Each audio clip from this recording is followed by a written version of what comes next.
Hello and welcome to another How to Play Starcraft 2 unit guide. So in this guide we're going through every single unit in the game, Protoss, Terran and Zerg. We're going through some of their strengths and weaknesses, some of their important things that you ought to know if you're playing with these units. Now we've gone quite a series ago. We've gone through all of these guys and now we have finally reached one of the most iconic units of Starcraft. No, not the Zergling, but the Carrier. I hope he had the voice line. We are ready. Okay, hope you can hear the guy. Anyway, if you like this content you're watching on YouTube, please do like and subscribe. I do this, for the fans, but if not for me, for the Zergling. Zergling speed. Okay, but we'll get to you eventually. Right. So a bit of a disclaimer is that we're gonna go over the multiplayer unit, the one that you see on the ladder, the one you see in 1v1, the one that you see in ESL. We're not going to be going over the campaign or corp variants, but those may be mentioned if relevant. Now, we talked about the Void Ray in the previous video, and we've also talked about the Oracle, which has no weaknesses. Now, let's talk about the Carrier, because this unit actually predates both of them, all the way back from 1989. So let's talk about the development lore. Okay, so the Carrier is actually a very interesting unit. It was actually introduced again in 1999 in Brood War. In fact, here is what it looks like.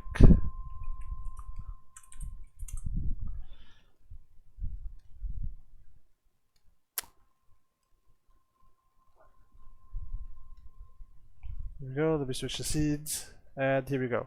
So this is the unit from Starcraft 1. It made its debut.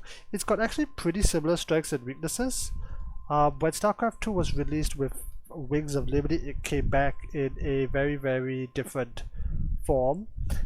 And it's been equally as controversial about the F2A move, about how potentially overpowered it is, although not really. If you watch high-level Starcraft 1 or 2, carriers are not overpowered, not at all. We'll be going through that later. One key difference is that nowadays in Starcraft 2 you don't have to manually remake carriers. It's done automatically. Interceptors. We'll get to interceptors in a minute. Those are very, very, very important. But in the original version you did. This is, by the way, the remastered version. Here's the original and the original portrait and the carbon one. Because why not? Now, over the course of Starcraft 2, they've actually been changed a bunch of times. Here we go. If we go down here and we look down, blah blah blah blah blah blah blah, like they've been patched a bunch of times. Like they've been build time reduced, new ability added, carrier build time basically reverts back. Here we go, remove release interceptors, reduce the cost of interceptors, blah blah blah blah. Interceptor cost increase from 10 to 15. In the last patch, interceptors that block, okay, this is more of a patch, but it's been balanced a bunch of times because it is a somewhat controversial, not as bad as the Void Ray.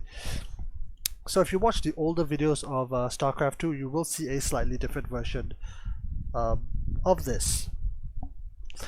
Ironically, there was actually some serious talk during Heart of the Swarm about potentially replacing the carrier with the Tempest, but that never really happened.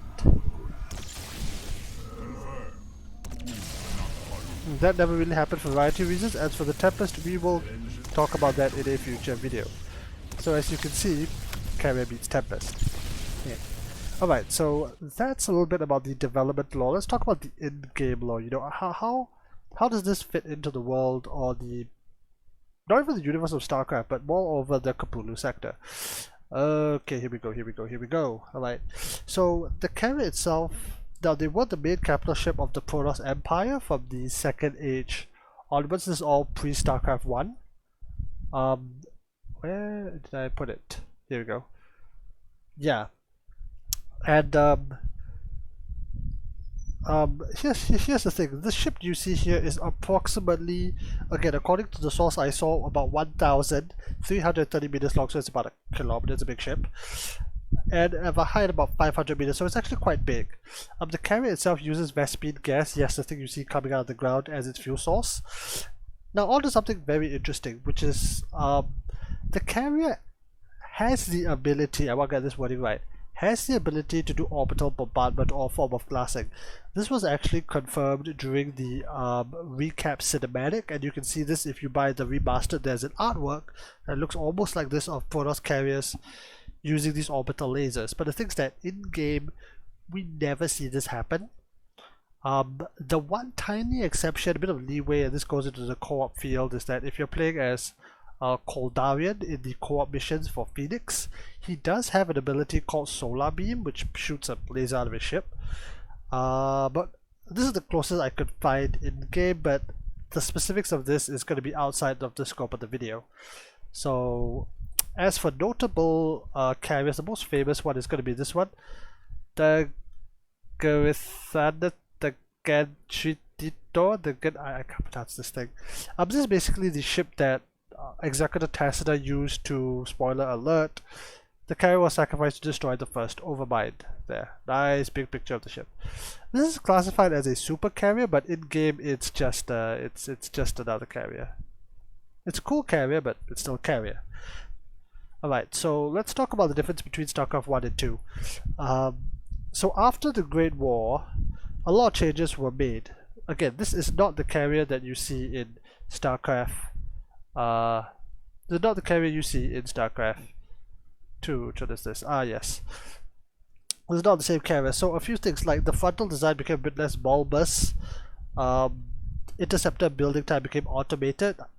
And there was actually real talk of replacing the carrier with the Void Ray, which we've covered in a previous episode, and also potentially with the Tempest. However, both in lore and in game, this did happen, and the carrier is here to stay and arrive. As a side note, if you're feeling a little bit nostalgic, there is a StarCraft 1 skin for the carrier that you can play in StarCraft 2. I personally have it. It's great. It confuses my enemies because it's quite rare.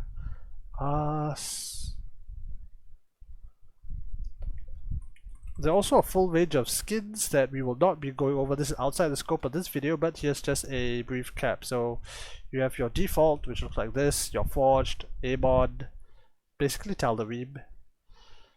You have some others, Purifier, Golden Age, Ihadri, and the Classic.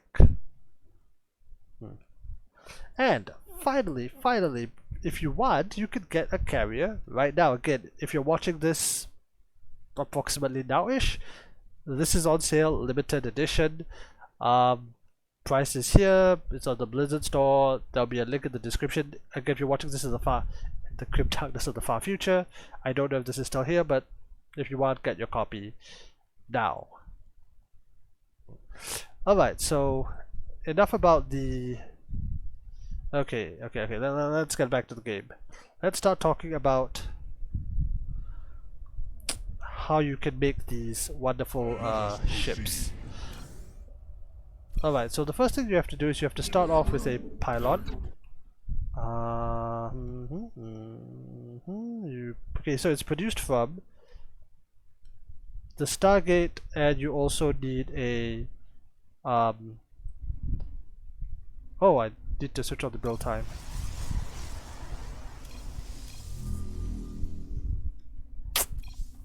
Come back. Okay, so you need to build a gateway first. First of all, it's always a gateway, followed by a cybernetics core. Then you build a Stargate, and finally you build the Fleet Beacon. Or as some people call it, the Fleet Bacon. Yeah, you can leave now. So if you're playing on default hotkeys, the default is going to be BE for pylon, BG for gateway, BY for cybernetics core, V advanced structures, S for Stargate, and then VF for the fleet beacon. Only once the fleet beacon is made, then you can build the carrier. Of course, in this mode of the game, you can kind of just build it right off the bat. Ta-da! Alright, so let's talk about where we get the upgrades from. Okay, so the upgrades come in two places. which is the cybernetics core and the forge. Let's talk about cybernetics core. Okay, so this is where you get your +1 air weapons and armor upgrades of all the air units. Yes. This actually helps the interceptors, not the ship. If you actually click on the ship itself, once it makes this last interceptor, there. The damage of the interceptor is here. Getting +1 should back that up. There we go. Complete. You can also get plating from here. Research complete. Upgrade Okay. complete. For this last one, shields, you build a forge, and then you buy the shields from here. Makes it stronger, makes it better. If you have the money, you should buy it. I'm gonna turn this off so that we don't have any issues later with the demonstrations and the math. The math gets complicated. Okay. Ironically, you no longer get upgrades from the fleet beacon itself. In previous versions, as we saw, there was a version that you got an upgrade from here, but it's no longer here. This is for the Phoenix, the Void Ray, and the Future Tempest. We'll get to that in a future video. Alright, so moving on. Alright, let's talk about its abilities. And it's got one true ability that I need to talk about, which is the interceptors. Okay, here we go. We're gonna spend a bit of time here. So, hold your horses, okay. Now here's the thing about the carriers. They do not attack outright. If I order a carrier to attack, the carrier itself doesn't fire. It is the interceptor that attacks. If you press S, the interceptors return to the carrier, and it's got one ability, which is to build interceptors. Interceptors can be lost in battle. We'll see this plenty later. But another important thing to note is that when a carrier first attacks, it's going to shoot the interceptors out one by one, and if you move it around, it's not going to send out any new interceptors. See, 3 have been released. If I order all of it to go, and then I move away, within a certain, I think, leash range, yep, it's going to come back here. But if I fire, let's just say 2 interceptors, let's see if I get 2, yep, and fly away, it can still attack while the carrier is moving. It's under technicality. I don't consider it true, but kinda. So that's the thing. It's also quite important. Come back. Notice that the interceptors don't come out all at once. They come out one at a time. It's pretty fast, but in a lot of situations it might not be fast enough. We'll get to go. We'll get to those. Right, let's see if I can click on the interceptor.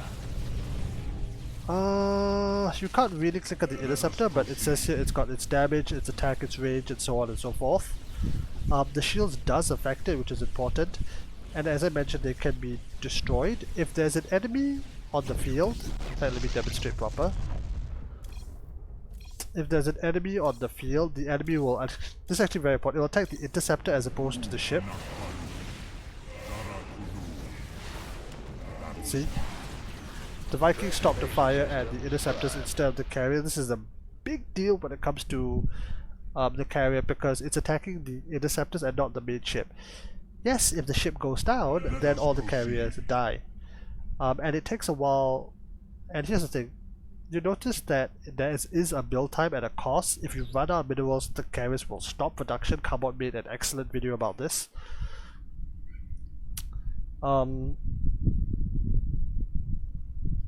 Link will be down in the description. And the thing is that there's a lot of weird interactions. Again, I'm not going to go through all of them. Where if you have a group like this, you'll see that the Vikings, some of them are attacking the carriers, some of them are attacking the interceptors. They're swapping targets. It's a bit confusing. This can of course be overridden when you manually control them. Basically, interceptor very important. It's also very vulnerable to stuff like this.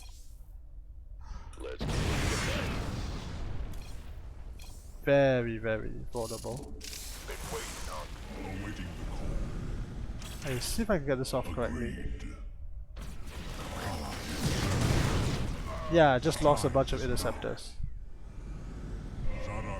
Alright. We're going to touch on this in the next section, which is the strengths and weaknesses. So let's go over their strengths. Load. Alright, so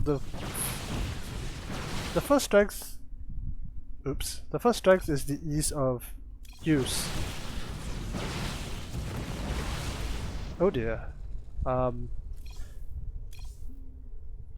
Yeah, so you can see that we've got an army of about 2,700 minerals, 1,005 gas, and a pretty strong Protoss, ground army. But if they fight, it's going to be very one-sided. Let's call the rest of the fleet in. And here's the thing, like the Void Ray, you don't need any fancy. You don't need any fancy micro. You just tell the Armada where you want to go, and it'll just eliminate it off the board for you. Provided you have enough carriers, so I have 6 in this scenario. And it'll just remove it from exit, or just just delete. You can focus fire them, by the way. Delete, gone. And then it's up to your enemy to figure out some way to get rid of this fleet, which is why it can be very frustrating to deal with, more so in team games than 1v1, to be perfectly honest. So, so that's already a first big advantage. Now the second advantage, as I mentioned, is the interceptor. Again, this is a double-edged sword, but we'll get to this in a quick second. Alright, so let's see. We've got a bunch of corruptors here, which are armored biological, and they do bonus damage to massive. The carrier, by the way, is a massive unit. And it's going to be bad. In fact, if we go to the... oh, we can't see it in here, never mind. It's actually mentioned that the corruptor is one of the good units, a counter to the carrier, but if we just attack, this is what happens. Yeah, the corruptors are basically, no micro again, the corruptors are basically all jumping out, and rather than fighting the carriers, they're going after the interceptors and slowly being whittled down, as you can see. And this allows the carriers to attack from a relatively safe distance, not as much as the Tempest, but yeah, here we go, they're scrambling to fight and nothing's happening, and then they die. For more experienced players, we'll get to the micro situation a little bit later. Same thing with the Vikings as you saw earlier. Right, the last strength is the snowball effect. So let's attack. Now we have a lot more interceptors. Total of 12. Attack.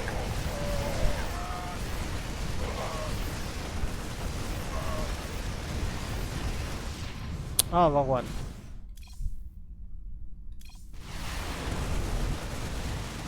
So once you have enough carriers in high numbers, it's actually somewhat easy to just like go in and like destroy enemy armies. There's an interesting thing happening here, which we'll get to in a second. Let me try and show you a slightly better example. Like, let's say the enemy has a huge, let's say, Roach Hydra force.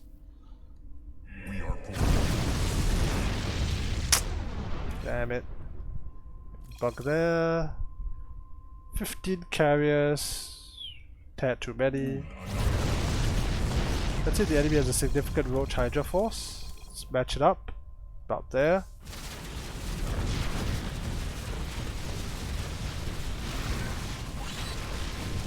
So even in this large army of gamers, the carriers should win out. If the enemy is not able to like tech to, you know, the proper units, they don't have spellcasters, they're stuck on the low tech, the roaches aren't going to do anything. Yeah, maybe they go and kill some probes, but that's not really the point here and there. And in a side note, this is important.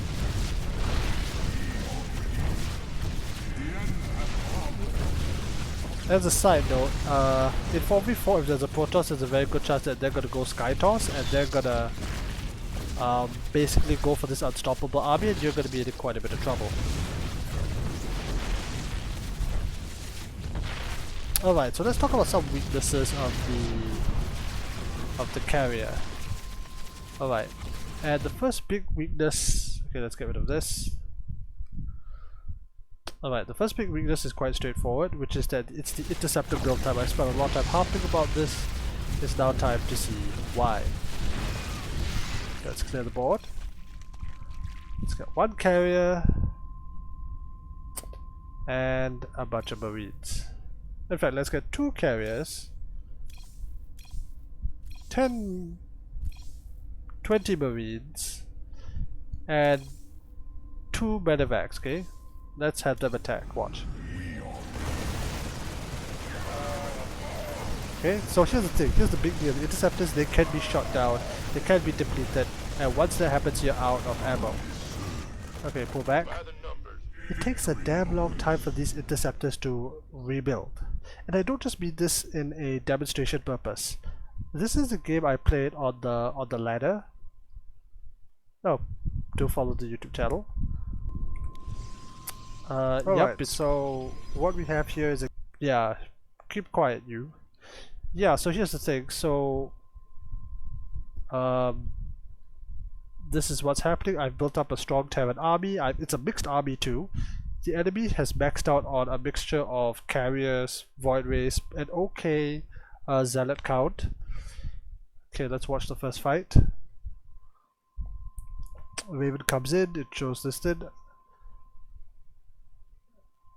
Stem for the win, take out the ground army. The carriers are fighting, but notice that the interceptors are getting shot down. Again, this is an actual ladder game I played, where pure marine, a tier 1 unit, was able to like just smash. Like the carriers have no interceptors, they can't fight, they can't do anything. They serve, you know, somewhat of no real purpose. They're basically paperweights. And from there, I'm allowed to do whatever I want. So I go into the to his base, I blow everything up, I rally my units across. The carriers, they're still rebuilding the interceptors. I go into his main base, I destroy it, and he's got nothing left. He's got Mothership, which we'll get to in a future video. Or if you're watching in future, maybe it's already out. And there's nothing left, and then he just GG's. Actual ladder game. Alright, switch back. Alright, so yes, it takes a very long time to rebuild these interceptors if they're lost, and this is a massive downside to the carrier in that regard. Also, 2 to 4 carriers, as you saw, is pretty weak. Like, they can't even take care of this small number of marines because the carrier count is just too low. Again, this is the second time actually they might win this time. Will they? It's gonna be close. This is the second time they have to come in. This is assuming the marines didn't get any reinforcements. Yeah, the marines still have won. This is the second time they went in, okay? So here's the thing, right? Marines, the Hydralisk you saw earlier, Protoss Archons with AoE, they can absolutely take down the carriers. So unless you have the right amount or the right composition, you're gonna be in a lot of trouble. And for the guy who was watching online, if I had one additional ability called Storm, and okay, wait a minute. Let's say I had one Storm.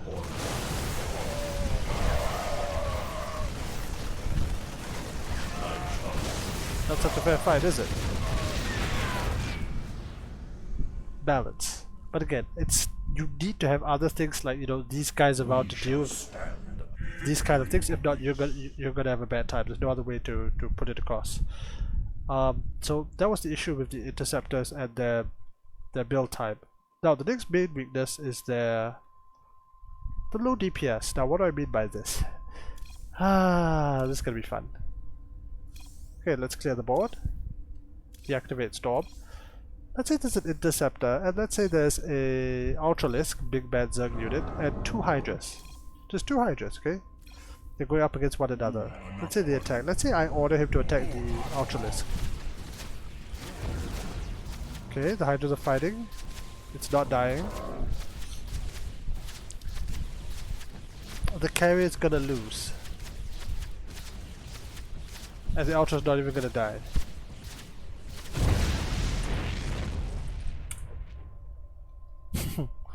See, that's the thing. The carrier itself, because it's using the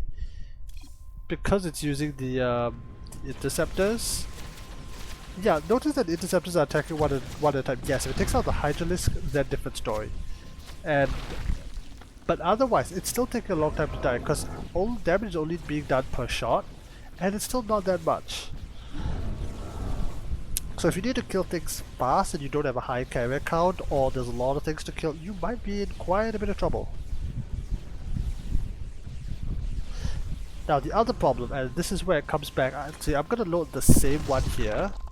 Again, in the previous demonstration we attacked, oh, this is a good example. The carrier, by the way, when the carrier spawns, I forgot to mention this earlier, I'm sorry. When the carrier spawns, it only spawns with 4 interceptors.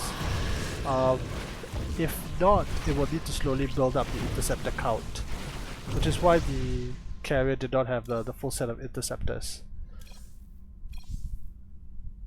Hold on.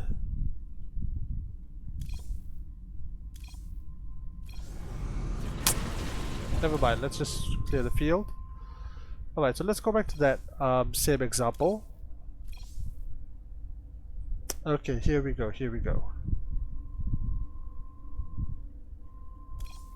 Okay, they've got their full interceptors. Okay, in the previous example, they just fight the copters lose. But watch this. Let's say I tell the copters to manually ignore the interceptors and just go after the carriers. Take down this one. Notice that every time the carrier dies, all of the interceptors around it dies.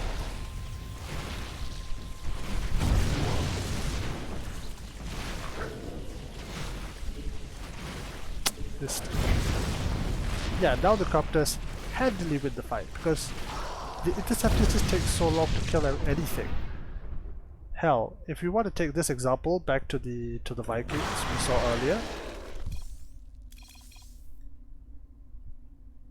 Yeah, about the same. Again, if they just attack the Vikings, they dump around and they'll eventually get whittled away by the group of carriers, but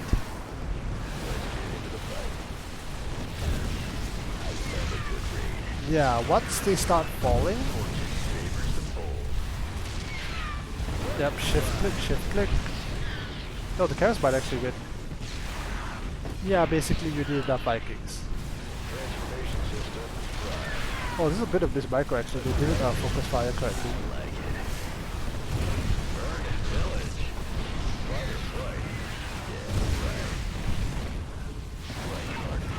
Yeah, but basically, again, if you don't have the right numbers, you're going to be in trouble. Okay, let's stop the fight. Alright. Now, the last point about the carrier is that they are very, very expensive. What do I mean by this? Okay, let's clear the board. And let's... Okay, I need to do this. I need to switch off instant build.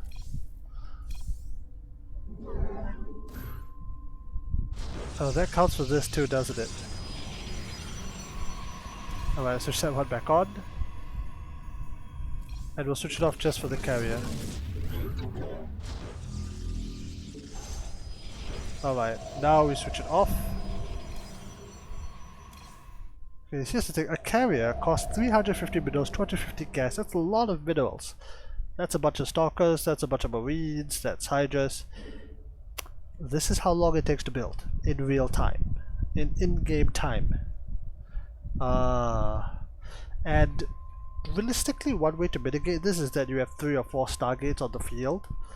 So you have, you know, 4 stargates, each of them are making a carrier. The build time for the carrier, by the way, is... Okay, the build time for a carrier from start to finish is 64 seconds, so a full minute, not including chrono boost. And when the carrier comes out, you still have to make the additional 4 interceptors. At any point of time, if an enemy attacks, you could just lose the game. So it's very important to have the money as well as the resources and like a standing ground army to attack the carriers, like what my opponent did in that game you saw earlier was technically correct. Yeah, so here we go. After 1 full minute, after all that talking, now the carrier spawns, and it still has to build interceptors. No, those are void rays, my bad. Again, this might be more worthwhile. I'm gonna see what my opponent did in the previous game. There's a shot of it. Yeah, he actually had a ground army, like you can see. Like, this is what you're supposed to do. You're supposed to have a force that you can yeah, you're supposed to have things, you know, things on the ground. but he didn't have Storm, he didn't have Disruptors, he did have Colossus, he did have Archons. He did have those key units, and that's why he still ended up losing. If he, however, had 8 carriers right now and a smaller ground army, maybe he holds, but again, he's only building 1 carrier at a time, and even he needed like 4 or 5 bases in order to, you know, afford this. Carriers are expensive. I mean, I've been talking that entire time, and the carrier is still not here. Now this is okay. So this is the issue. They're very expensive. You can't get them unless you safely set this up.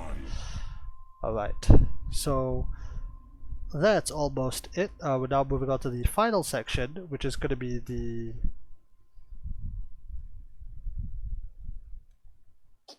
That's weird. Ah, here it is. The final section, which is the matchup specific comments. Okay, so it's mostly going to be me talking, to be honest. Again, this depends on the current meta. It can change based on the map pool, if there are any patches. Alright, so in Protoss versus everything, PvE, it's normally gotten once you're on, you know, Supreme late game. As we saw in this example, the enemy is on multiple bases. He's trying to get to the ultimate army. He forgot Storm, so that happens. And it's a good way to close out the game. Like, if I had only been on 3 bases, he attacks with carriers, he wins the fight, he wins the game. That's not what happened, but that's what could have happened. Now, for PvT, specifically in this matchup, carriers kind of are used the least because you're going up against an enemy that is primarily like range based. Yeah, like all these Marines are gonna like shoot down the interceptors, and they shoot it down mighty darn fast. Even when you're going up against mech, units like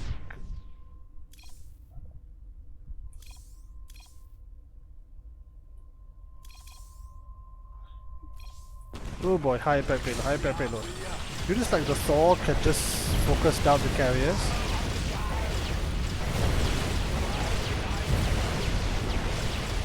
You have, honestly, I kid you not, units like doing enough widow mines. This is actually getting ridiculous. So remove some of them.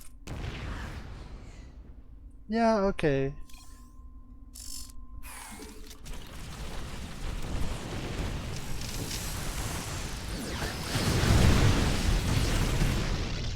Yeah, like that.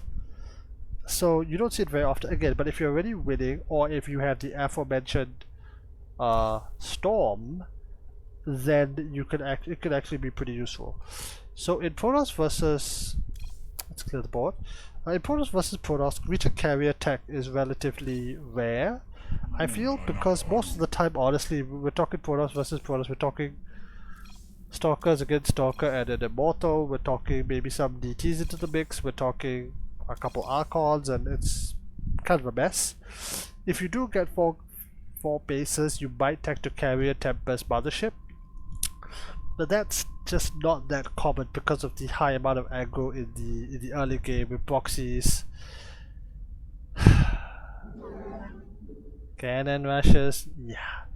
Now PvZ, this is where you'll see the greatest deployment of carriers because the Zerg is the weakest anti-air options to deal with it. Once the Protoss gets the full golden armada with 10 carriers, it's pretty hard for the Zerg to break, especially if there are things like Disruptors, Storm. They're gonna have a bad time. There are ways around this, like Starcraft 2 professional pro player Lambo, he did a video on it about how to counter the thing. You need things like Vipers. So what the Viper could do, I'm not even that good at it. Yeah, with the Viper, what you could do is you can abduct the carriers one at a time. You can also do things like Parasitic Bomb. Not saying it's good, but it does some damage, you know, AoE air. It gives you that fighting chance. Okay, see, 3 of them are down. We pull in another one. Okay, take care of these. The Viper needs to consume energy, unfortunately. But see, here's the thing, the fleet is split up, and now you've got a much better chance of this. But again, the Zerg needs to micro, the Zerg needs to use this, the Zerg needs to... Fine, remove the Viper, add in 3 Infestors. I still have to research... Oh, Neoparasite. I still have to research Neoparasite, by the way. Neoparasite is E, attack. Yeah, basically take control of the units. We'll get to all these units in the future video to try and deal with it, and sometimes it's just not enough. But there are options to deal with it at the highest level for both sides. But honestly, even my Zerg mentor recommended, yeah, just kill them before they reach Golden Armada, before they reach mass carriers. I would also like to mention that there is a strategy, especially in ZVP, where you just get 2 to 4 carriers and you just attack. Use them as a harassment force, because what you saw earlier with the interceptors. However, realistically, it's more of a fat build. It's not used too much on the ladder. What you tend to see more often is carrier, Void Ray, Mothership, Oracle, High Templars, Archon, Stormbolt, that kind of stuff. Alright. So, alright, so... Oh dear, I've got to switch the scenes.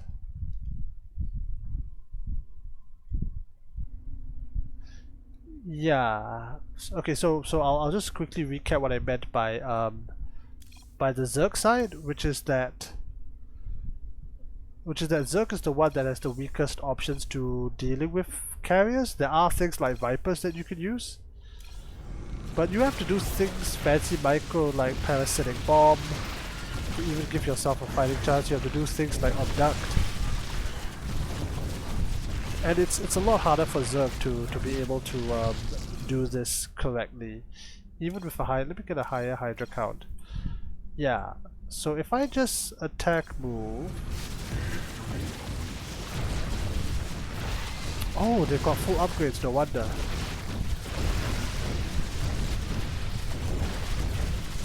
Yeah, they've got the Hydra ranged upgrades.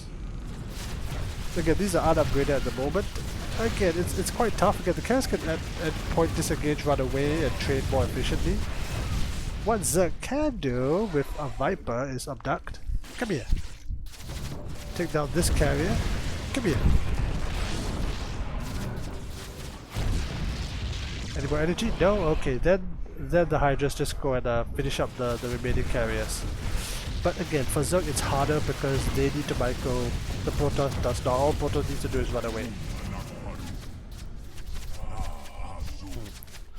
Alright, so in conclusion, if you've made it this far, well, first of all, thank you very much.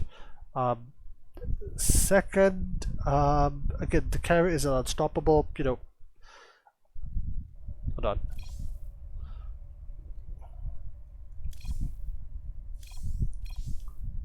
Alright, the carrier is a iconic, unstoppable unit if paired with the right army, the Golden Armada. However, there is a very fine balance that you need to have, which is that if you attack too fast, you're gonna get overrun.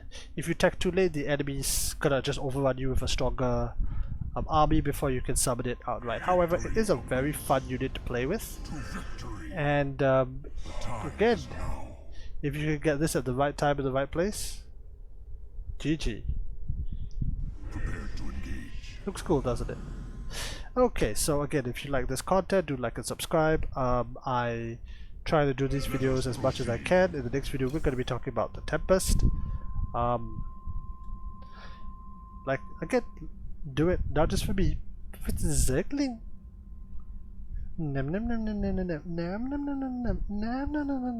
Okay.